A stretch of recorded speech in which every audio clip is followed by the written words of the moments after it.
Bună ziua, dragii mei, dragile mele! Bine v-am regăsit astăzi la un nou mesaj, o nouă etalare în dragoste. Haideți să vedem, dragii mei, despre ce este vorba azi aici pentru voi, pentru aceia dintre voi care vă doriți lămuriri în legătură cu relația voastră de cuplu, da? Să vedem ce se va întâmpla în această conexiune a voastră pe mai departe, ce evenimente se vor derula în viața dumneavoastră care vă vor influența relația.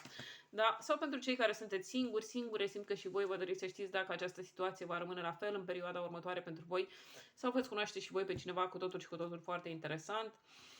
Sau pentru cei care sunteți în separare de partener, de parteneră, simt că și voi vă doriți să știți dacă acesta sau aceasta va mai reveni în relație cu voi pe mai departe.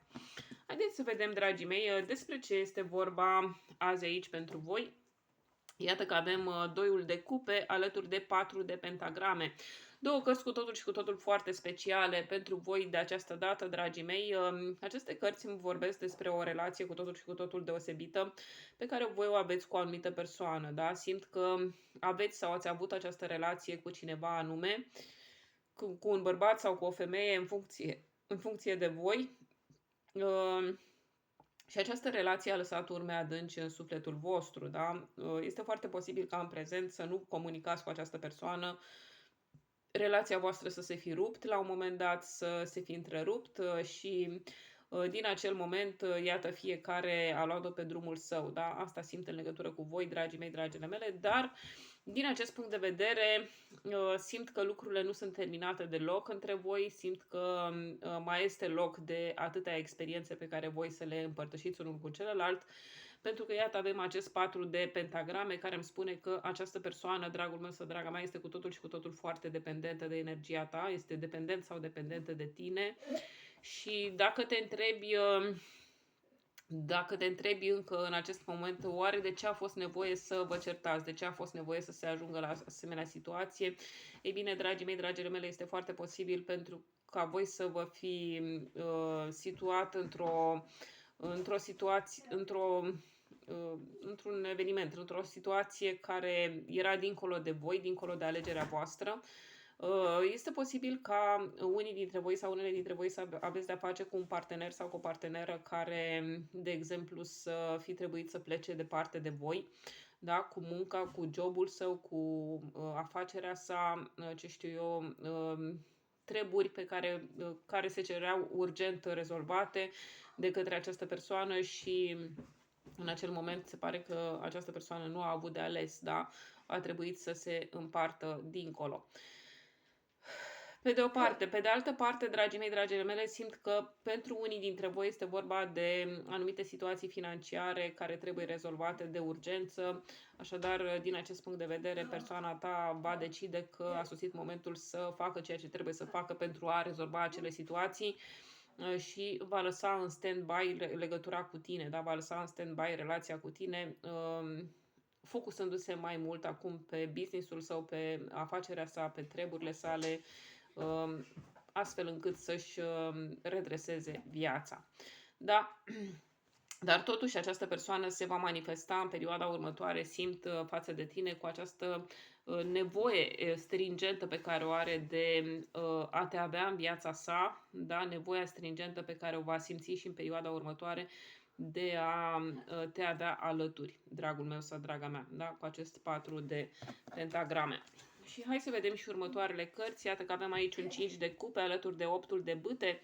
Dar se pare că lucrurile se vor orienta spre direcția voastră în perioada următoare din punct de vedere al acestei persoane, în sensul că el sau ea, iată, va reiniția procesul de comunicare cu tine, trimițându-ți anumite mesaje, dorind să-ți vorbească pe telefon, da, sunându-te, oricum dorind să reinițieze acest proces de comunicare cu tine.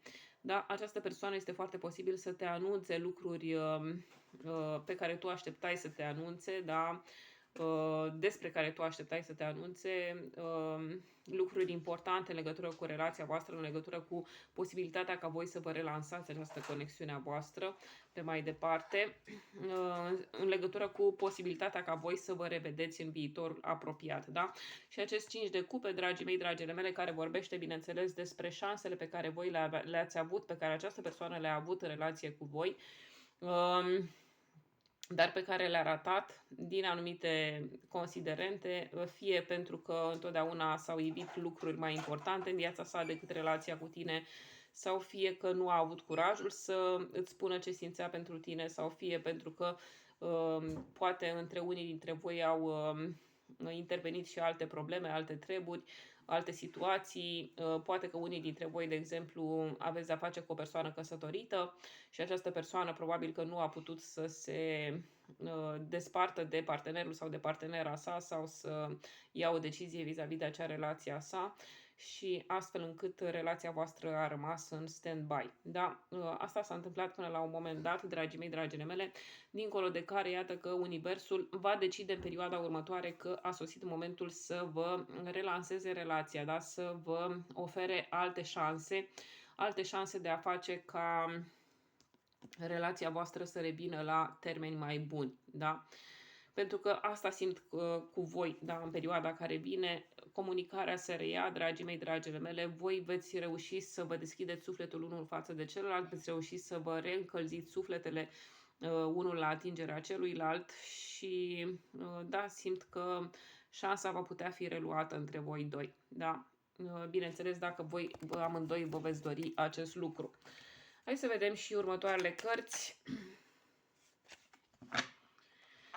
Da, optul de cupe, dragii mei, dragile mele, se pare că cel puțin unul dintre voi sau una dintre voi va trebui să ia o decizie în aceste momente care are legătură cu plecarea din viața unei alte persoane sau cu o separare de o anumită persoană din viața sa. Da, se pare că această persoană, dragul meu sau draga mea, de care tu ești îndrăgostit sau îndrăgostită, acest suflet pereche al tău va trebui să învețe să spună la revedere sau adio unei persoane toxice din viața sau unei persoane cu care nu mai are nicio legătură, cu care nu mai are nicio finalitate, relația dintre ei doi se pare că s-a sfârșit.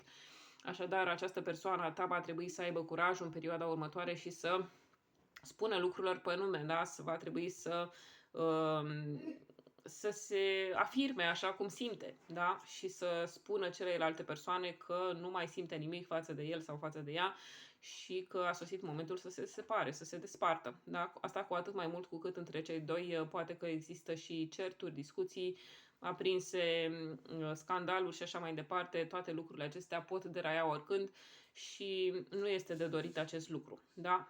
Și asta cu atât mai mult cu cât există relația voastră, dragii mei, dragile mele, relația cu tine, acestei persoane pe care această persoană își va dori să o mențină și să o ducă la următorul nivel. Pentru a face asta, pentru a aduce relația voastră la următorul nivel, această persoană trebuie să se descotorosească de ceea ce nu-i mai servește, da? Relația actuală a sa. Și hai să vedem și următoarea carte. Treiul de pentagrame, dragii mei, dragile mele, o carte din nou foarte interesantă, o carte care vorbește despre existența acestui trio în relația voastră, da? Dorința voastră de a vă separa de această situație dificilă, de această situație stresantă din viața dumneavoastră. Este o situație care v-a acaparat și care vă presează de foarte multă vreme să faceți alegerile cele mai potrivite pentru voi și să luați decizia care se cere luată pentru a avea viața pe care o meritați, pentru a avea viața pe care vă doriți cu adevărat, dragii mei, dragile mele. Acest card, treiul de pentagrame, vorbește și despre nivelul colaborărilor pe care voi îl puteți începe în perioada următoare pentru a obține succesul și recunoașterea pe care v-ați dorit-o întotdeauna, pe care vi le-ați dorit întotdeauna. Și da, este foarte posibil ca unii dintre voi, dragii mei, dragile mele, să începeți o colaborare chiar cu partenerul sau partenera voastră de suflet. Din acest punct de vedere, dacă aveți o asemănare a principiilor voastre și asemănare în ambiții și în activități, da, de ce nu puteți începe și această colaborare care de ce nu se poate transforma în ceva foarte fructuos. Hai să vedem și următoarea carte. Iată că avem, da, exact ce spuneam, este vorba pentru unul dintre voi sau una dintre voi să vă eliberați de fostul sau de fosta din viața dumneavoastră, da? A sosit momentul să vă eliberați energia, dragii mei, dragile mele, pentru a vă putea vedea de prezentul vostru, pentru a vă putea vedea de persoana aceasta importantă care există în viața dumneavoastră în aceste momente și care nu doar că vă face ochi dulci, nu doar că este o persoană cu cât se poate de dependentă de voi, dar se pare că această dependență a unuia față de celălalt se va manifesta în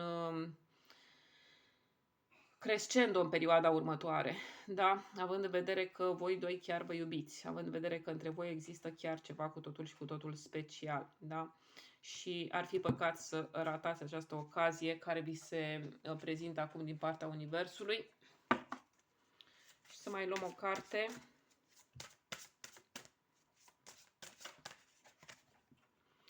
Celebrare. Da, veți sărbători, dragii mei, dragile mele, veți sărbători ceva cu totul și cu totul foarte interesant în perioada care urmează. Se pare că veți fi pregătiți în această perioadă să aduceți lucruri extrem de pozitive și să aduceți evenimente cu totul și cu totul foarte noi și foarte pozitive în viața voastră, da? Indiferent la ce se referă aceste evenimente, că este evenimentul că vă doriți să mergeți la nivelul următor în relația voastră, că este evenimentul că vă doriți o nouă colaborare, că este că vă doriți un nou job sau că vă doriți să vă mutați în altă parte, voi veți decide aceste lucruri, da? Ce aveți de făcut pe mai departe. Și hai să mai luăm un mesaj din partea persoanei tale. Da, iată că nu trebuie să te mai îndoiești, dragul meu sau draga mea, dragostea noastră este reală, da, asta este ceea ce spune acest mesaj. Ești în siguranță dacă mă iubești. Încrede-te în noi și în ghidarea spre noul tărâm care ne așteaptă. Ai încredere că ești în siguranță să mă iubești, la fel de mult pe cât te iubesc și eu. Uniunea noastră este protejată de îngeri și suntem destinați să fim împreună. Dragostea noastră este adevărată și necondiționată. Da? Iată, acesta este mesajul din partea persoanei tale, dragul meu, draga mea. Toate bune!